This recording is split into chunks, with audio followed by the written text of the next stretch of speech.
বাবার বাড়ির জমি বিক্রি করে স্বামীকে দিয়েছেন 15 লক্ষ টাকা। এখন জাকাত কে দিবে? জাকাত তো টাকার মালিক যে তিনি দিবেন, কিন্তু তিনি কেন তার স্বামীকে 15 লক্ষ টাকা এনে দিয়েছেন সেটা হলো বড় প্রশ্ন। ঠিক না ঠিক?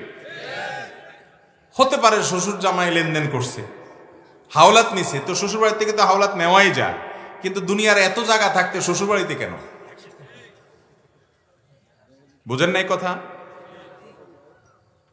যে জামাই দুনিয়াতে তোমার জীবনে এত বন্ধু বান্ধব, এত সহজ সম্পর্ক, এত কিছু, তোমার হাওলাতের দরকার আসলে শুধু শ্বশুর বাড়িতে ফুসুর ফুসুর করো, কাহিনী কি?